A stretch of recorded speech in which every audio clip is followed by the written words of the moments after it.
राधे गुरु जी। जी। एक हमारी बहन की लड़की है, वो जो है कि अपने धर्म को मानती नहीं है, बाइबल पढ़ती है गुरु जी। बात करा, क्या पढ़ते हो? बाइबल। क्या पढ़ा उसने? वचन। वचन? जी। कौन सा वचन? बाइबल का जो वचन होता है वही पढ़ा। तो क्या वचन, हमें भी तो कुछ बताओ, कौन सा वचन, क्या कहती है बाइबल? गीता पढ़ती हो बेटा? नहीं। आप मानती हो कृष्ण को भगवान? जी मानती थी। मानती थी? जी। अब नहीं मानते? क्यों नहीं मानते?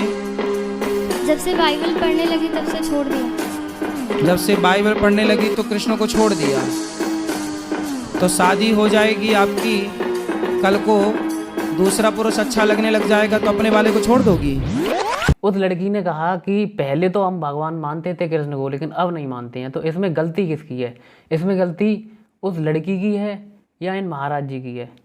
इसमें गलती इन महाराज जी की है, क्योंकि इन्होंने अपने धर्म को संभाल के समझाया ही नहीं। इन्होंने कभी भी ये समझाया ही नहीं कि जो भगवान कृष्ण हैं वो भगवान बाद में है, उनका चरित्र पहले देखो। भगवान कोई भी इंसान भगवान हो सकता है। कैसे हो सकता है? उसके चरित्र के हिसाब से कि वो कैसे जिया है, उसने अपना जीवन कैसे व्यतीत किया है, उसी बेस पर ही तो भगवान का निर्धारण होता है। अब भगवान जो राम थे या भगवान जो कृष्ण थे, उनका चरित्र एकदम स्पष्ट था, साफ था, स्वच्छ था। तो इस वजह से उन्हें भगवान माना गया। भगवान गौतम बुद्ध थे, जन्म तो उनका सिद्धार्थ नाम से ही हुआ था, लेकिन बाद में वो गौतम बुद्ध बने हैं ना। उन्होंने जब सच का रास्ता चुना, जब सच को खोजना चाहा और जब सच को खोज लिया, उसके बाद ही तो भगवान बने। ऐसे ही बिरसा मुंडा को भगवान बोला जाता है। क्यों माना जाता है? क्योंकि उन्होंने उस क्षेत्र के, जो झारखंड वाले क्षेत्र के लोग थे, उनके लिए एक अच्छा काम किया था, तभी तो उन्हें भगवान बोला जाता है। तो इसमें गलती उस लड़की की थोड़ी है कि वो बाइबल पढ़ने लगी है। इसमें गलती आपकी है कि आपने अपने धर्म के बारे में समझाया ही नहीं। आपने भगवान कृष्ण के बारे में जो अच्छी बातें थी उन्हें समझाया ही नहीं। आपने तो केवल उन्हें भगवान के रूप में ही स्वीकार किया कि वो भगवान थे, इसीलिए वो ऐसा कर पाए। तुम भगवान नहीं हो, तुम इंसान हो, तो तुम उनकी पूजा करो, तुम उनके पीछे पीछे चलो। हाँ, उनके पीछे पीछे चलो, बिल्कुल सही बात है, उनके पीछे पीछे चलो। उन्होंने जो मार्ग बताया है उसके पीछे पीछे चलो ना, कि उन्हें केवल भगवान मानो और तुम अपनी जो झूठी प्रशंसा है वो करवाते रहो। ऐसा तो उन्होंने कभी नहीं किया। आप भी तो ऐसी झूठी प्रशंसा करवाते रहते हो। अभी देखो एक दूसरी वीडियो है, उसमें उसे और दिखाते हैं। मरे हुए बकरे को हमने चलते हुए देखा, इस पहेली को सुलझाओ। अब जो ऐसी पहेली बोलते हैं कि मरे हुए बकरे को हमने चलते हुए देखा, 70 में क्या जोड़े कि 17 हो जाए, इस टाइप की बातें इन्हें शोभा देती हैं। ये धर्मगुरु हैं, सो कॉल्ड धर्मगुरु हैं। इस टाइप की बातें इन्हें शोभा थोड़ी ना देती हैं कि ये ऐसी ऐसी बातें करते हैं। और ये ही नहीं है, इन जैसे बहुत से ऐसे सो कॉल्ड धर्मगुरु हैं, धर्म के रक्षक हैं, जो ऐसी बातें करते रहते हैं। अब देखो ये पहेली का क्या आंसर देंगे। मरे हुए बकरे को आप मरे हुए बकरे को हमने चलते हुए देखा। सपने में देखा? अरे सपने में नहीं, आंखें खोल के भाई। ये सपने में भी तो देख सकते थे। नहीं। अच्छा, आंखें खोल के देखा। हाँ। अच्छा, सुलझाओ। बकरा मरा हुआ था। शाबाश बेटा। फिर क्या हुआ? फिर आप बताओ। आप नहीं बताएंगे? मैंने बता तो दिया वो जो जवाब। भाई बकरा मरा हुआ पड़ा था, हमने चलते हुए देखा। मरे हुए बकरे को हमने चलते हुए देखा। मरे हुए भाई बकरा मरा हुआ पड़ा था और हमने चलते हुए देखा। मरे हुए बकरे को हमने चलते हुए देखा। वाह, जो कोई बात नहीं, मरे हुए बकरे को हमने ऐसे चलते हुए देखा। हद है, इनकी बातें अजीब ही हैं। और उसमें ये कहते हैं कि हम बहुत बड़े धर्मगुरु हैं, हमने शास्त्रों का अध्ययन किया है, हमने वेदों का अध्ययन किया है। और फिर उसके बाद ये भी कहते हैं, ये जातिवाद बहुत बड़े वाले हैं, जातिवाद बहुत ज़्यादा मानते हैं कि अगर आप ब्राह्मण के मुंह से गीता सुनते हैं तो आपका उद्धार हो सकता है, तो आपको मोक्ष मिल सकता है। लेकिन अगर आप किसी ब्राह्मण से नीची जो जातियां हैं, सो कॉल्ड जातियां हैं, इनके हिसाब से जो जातियां हैं, अगर आप उनके मुंह से गीता को सुनते हैं, उनके मुंह से गीता के वचनों को सुनते हैं, या उनके मुंह से जो शास्त्र हैं या वेद हैं उनका अध्ययन करते हैं, तो आपको मोक्ष नहीं मिल सकता है, क्योंकि ये ब्राह्मण जाति में पैदा हुए हैं। इसीलिए इसी वजह से ये इस टाइप की बातें करते हैं। ब्राह्मण को छोड़कर कोई और वैष्णव व्यासपीठ पे बैठकर श्रीमद् भागवत कथा करवा सकता है? भगवान की कथा सबको कहने का अधिकार है, भगवान का नाम जपने का सबको अधिकार है, पर जो व्यासपीठ से भागवत कहने का जो अधिकार है वो आज से नहीं अनादि से लिखा है भागवत जी में। जब अनुष्ठान कराएंगे तो वो ब्राह्मण ही करेगा। बेटी का विवाह कराते हो तो बेटी का विवाह कराने में जो मंत्र पढ़ने वाला होगा वो ब्राह्मण ही होगा। सत्यनारायण भगवान की कथा कहने वाला जो होगा वो ब्राह्मण ही होगा। कुछ कार्य ऐसे हैं, आजकल तो देखो सबके कार्य सब करने लग गए। आज चिल्ला रहे हैं ना लोग बेरोजगारी बेरोजगारी बेरोजगारी।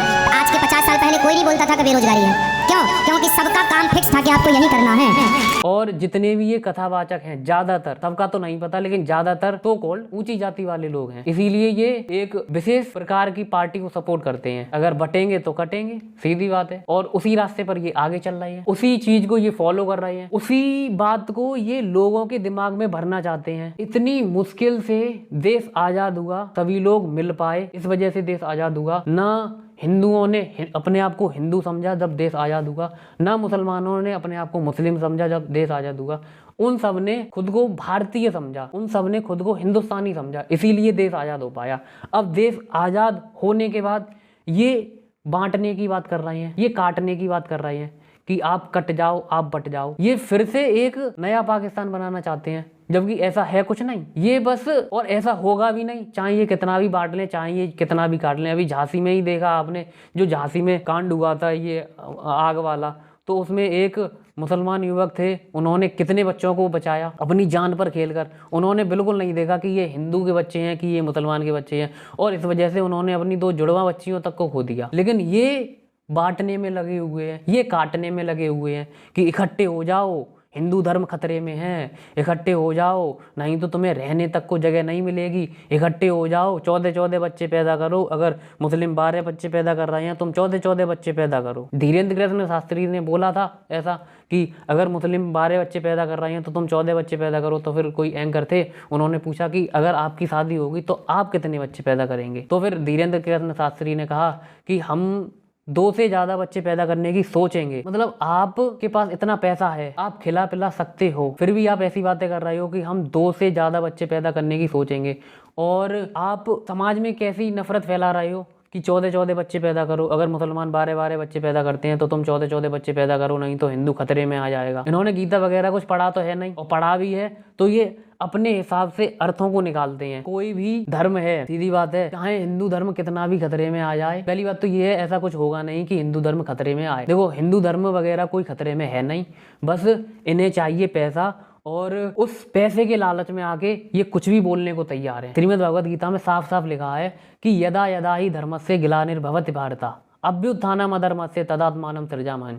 यानी कि जब जब धर्म की हानि होती है और अधर्म का प्रबल्य बढ़ता है, जब जब धर्म संकट में आता है और अधर्म बढ़ता है, तब तब ही मैं जन्म लेता हूँ, तब तब ही मैं अवतार लेता हूँ। लेकिन हमारे बचाने से कोई भी धर्म नहीं बच सकता। आदि गुरु शंकराचार्य जैसे लोग पैदा होंगे अगर धर्म वास्तव में संकट में आएगा तो। इन जैसे पाखंडी और ढोंगी केवल और केवल हमें जाति और धर्म के आधार पर बांटेंगे। पहले ये क्या कर रहे हैं, पहले ये धर्म के आधार पर बांटने का काम कर रहे हैं। पहले ये कहेंगे कि बटो मत, अगर बटोगे तो कटोगे। फिर उसके बाद ये क्या करेंगे, जाति के आधार पर भी बांटने की कोशिश करते हैं, और ऐसा हो भी रहा है, जाति के आधार पर भी लोग बट रहे हैं। ये खुद ही कह रहे हैं अपने मुंह से कि ब्राह्मणों से कथा सुनो, और जो उनसे नीची कास्ट के लोग हैं, उनसे नीची जाति के जो लोग हैं, इनके दिमाग में जो भरा हुआ है नीची जाति के लोग हैं, उनसे कोई कथा वगैरह नहीं सुननी चाहिए। और जो पुरानी मानसिकता थी वही मानसिकता को आज ये फिर से थोपना चाहते हैं, फिर से ये उजागर करना चाहते हैं, फिर से ये लोगों के दिमाग में भरना चाहते हैं कि हाँ,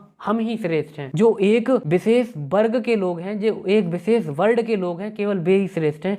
और उसके बाद जो जितने भी हैं वो सब इनके चाटुकार हैं, इनके चापलूस हैं, इनकी सेवादार हैं, इनके दास हैं। तो कोशिश करो कि इनकी बातों में ना फंसो, कोशिश करो इनसे दूर रहो, इन्हें सुनना ही बंद कर दो, सबसे बढ़िया बात है। बहुत से ऐसे लोग हैं जिन्हें सुनकर आप अच्छे रास्ते पर चल सकते हैं। बहुत सी ऐसी किताबें हैं जिन्हें पढ़कर आप अपना एक नया रास्ता चुन सकते हैं। फिर इन्हें सुनने की जरूरत ही क्या है। ये तो केवल धर्म के नाम पर बांटने का काम कर रहे हैं और खुद की जेबें भरने का काम कर रहे हैं, और कुछ भी काम इनका नहीं है। ना तो इनका कुछ काम है और ना ही इनका कुछ काम हो सकता है। इनका पेट ही इसी काम से चल रहा है, तो फिर ये कैसे इस काम को बंद कर दें। अगर मान लो कोई डॉक्टर है, डॉक्टर कभी भी ये कह सकता है कि कोई भी मरीज बीमार ना पड़े। मन में अंदर अंदर तो वो हमेशा ये कहेगा कि हाँ, ये जितना ज़्यादा बीमार पड़ेगा उतना ही मुझे फ़ायदा होगा। इसी तरह ये लोग हैं, ये जितना ज़्यादा समाज में अराजकता फैलाएंगे, ये जितना ज़्यादा समाज में नफरत फैलाएंगे उतना ही ज़्यादा इनका धंधा आगे बढ़ेगा, उतना ही ज़्यादा लोग इन्हें सुनेंगे, उतना ही ज़्यादा लोग इन्हें फॉलो करेंगे। पढ़े लिखे तो कुछ है नहीं, ऐसे ही पैसे दे के डिग्रियाँ ले ली हैं और दिखाते हैं कि हम, इनके शायद नाम के पीछे आगे डॉक्टर वगैरह लगा हुआ है, डॉक्टर अनिरुद्धाचार्य, और अमेरिका से इन्होंने डिग्री ली है शायद, ऐसा हमें क्लियर पता नहीं है, लेकिन हमने शायद कहीं सुना था कि ऐसा कुछ है। तो इन्हें सुनना देखना बिल्कुल बंद कर दो, वो ही अच्छा है, ना तो ये केवल और केवल नफरत फैलाएंगे और नफरत के अलावा इनके दिमाग में कुछ है ही नहीं। इन्हें तो केवल अपना धर्म ही लगता है कि हाँ हमारा ही धर्म श्रेष्ठ है, हमारा ही धर्म गौरव करने लायक है। अच्छी बात है, आपका धर्म श्रेष्ठ है, लेकिन आप अपने धर्म को श्रेष्ठ दिखाने के आधार पर किसी दूसरे के धर्म को तो छोटा नहीं बता सकते ना, किसी दूसरे के धर्म को नीचा तो नहीं बता सकते। वो इन्होंने पढ़ा ही नहीं है, और पढ़ा है तो वो लोगों को बताना ही नहीं चाहते हैं ये।